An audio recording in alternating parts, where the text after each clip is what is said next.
Seguimos con los asuntos políticos y para actualizarlos, en realidad no deberíamos estar haciendo cortes de caja de situaciones electorales todavía, pero nos obliga a la coyuntura, puesto que las personas de los partidos políticos insisten en traer este tema por adelantado. Entonces agradezco muchísimo a Ernesto Núñez Albarrán, quien es periodista y, como usted sabe, en estos días asesor del INE, para analizar tanto al partido en el poder, a Morena, como a la oposición. Ernesto, ¿cómo estás? Bienvenido.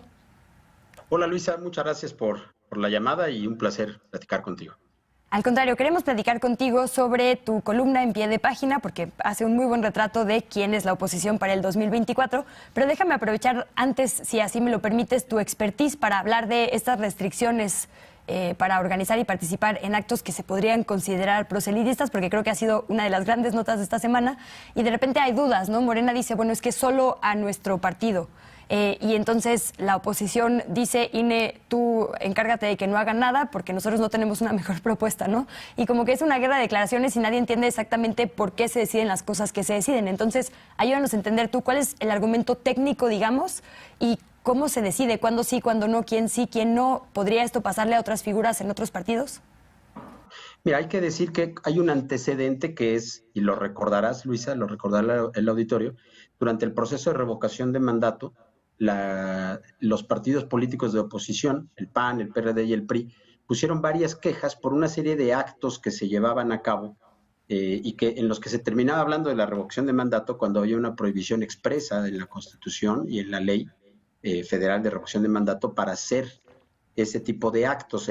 Creo que el que más llamó la atención fue un acto que encabezó la jefa de gobierno en el Monumento a la Revolución, que supuestamente era para hablar de la reforma eléctrica, cuando en realidad era casi como una especie de cierre de campaña en el miércoles previo a la jornada del 10 de abril.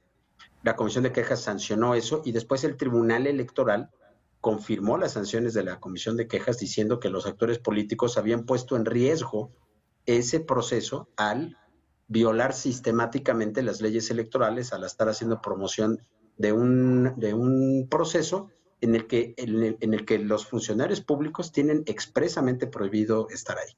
Ese es el telón de fondo. Ahora, hubo campañas, hubo elecciones locales el pasado 5 de junio, y el 12 de junio, Luisa, después de los procesos electorales, Morena se va a Toluca a hacer un evento en el que el evento de la unidad, algo así le llamaron, y ahí aparecieron varios de los presidenciables de Morena, ¿no? Incluida la jefa de gobierno, desde luego, Marcelo Ebrard, Adán Augusto, Ricardo Monreal no lo invitaron, pero bueno. En ese evento hubo quejas del PRD, la Comisión de Quejas del INE resolvió que en ese momento no había elementos suficientes para poner medidas cautelares o para hacer esto de la tutela preventiva, que es una especie de llamado de atención, pero sí dijo que estaría alerta. El 26 de junio, 2 fines de semana después, Morena hace un evento similar, pero ahora en Coahuila.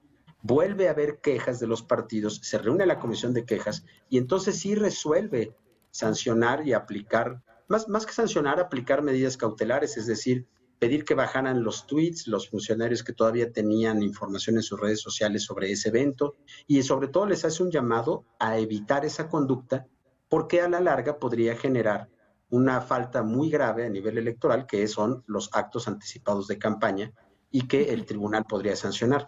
Esa resolución de la Comisión de Quejas fue impugnada por Morena y se llevó al tribunal. El tribunal resolvió que el INE tenía razón al tomar estas medidas, pero también le pidió al INE que investigara y que aclarara muy bien por qué en el caso del Estado de México no y por qué en Coahuila sí y cuáles son los funcionarios involucrados. Entonces el INE lo que hizo en este boletín que salió hace 2 días es decir cuáles son los funcionarios a los que se les pidió, digamos, tener cuidado porque están participando en este tipo de eventos. Y la gran diferencia, Luisa, es que con el evento de Coahuila lo que ya se acreditó es una conducta sistemática, que es estos eventos de fin de semana en los que participan estos personajes en busca de un posicionamiento, en algunos casos para las gubernaturas, las candidaturas de las gubernaturas de Estado de México y Coahuila, donde habrá elecciones el próximo año, y en otro caso para aquellos que suenan ya como aspirantes a la presidencia. Oye, y perdón que te interrumpa. Ajá. ¿Sí? No, nada más para tenerlo súper claro, segunda. ¿Es solo cuando se hace un llamado, digamos, a apoyar a Morena o a otro partido? y cuando es un acto, digamos, abierto, porque pienso, por ejemplo, pues los congresos del PAN o del PRI en los estados, ¿no? En cualquier lugar, pues también son eventos donde obviamente se habla de las elecciones. ¿Es porque hay más gente y se hace un llamado? Es decir, perdón que lo preguntas tan específico, pero pienso, por ejemplo, Zoé Robledo, pues ni modo que no vaya a eventos el fin de semana. ¿Cuál es, digamos, no la diferencia, así lo que sí se permite y lo que no?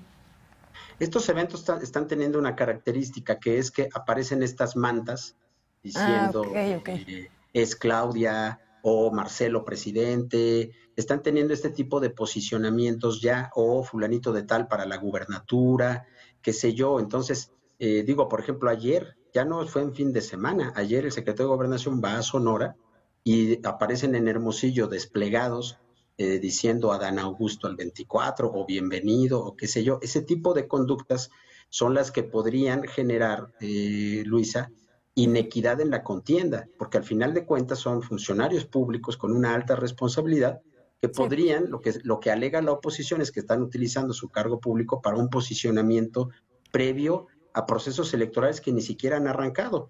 Los procesos electorales en el Estado de México y Coahuila comienzan en enero de 2023 formalmente, y el de la presidencia de 2024 seguramente arrancará formalmente en septiembre de 2024.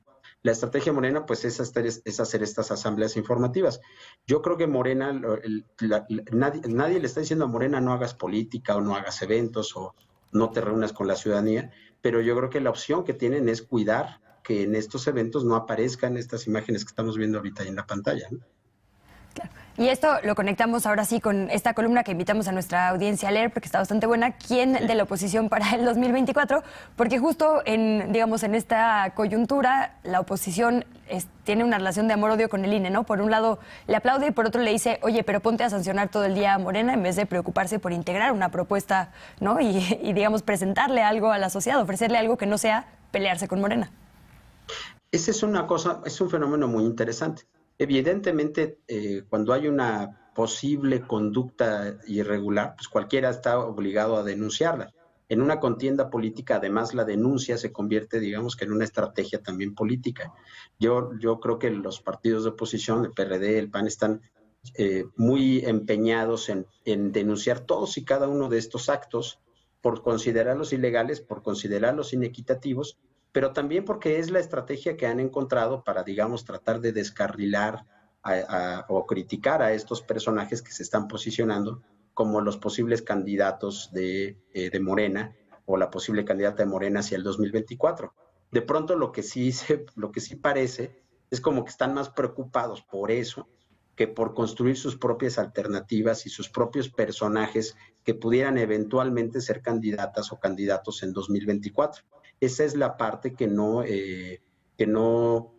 cuadra mucho, o que es muy interesante como fenómeno político. Se les ve más preocupados por inundar al INE de estas quejas, por presionar, incluso haciendo declaraciones como las que se hicieron el lunes, tanto del lado del PAN como del PRD, diciendo que el INE está obligado a inhabilitar ya desde hoy a Claudia Sheinbaum, por ejemplo, ¿no? Declaraciones que pues son muy fuertes, muy estridentes, que generan mucho ruido político, este debate del que tú hablas, en medio del cual, Luisa, pues el INE tiene que hacer digamos, la revisión de todas las quejas y aplicar la ley conforme a dependiendo del análisis de cada uno de los casos que se denuncian.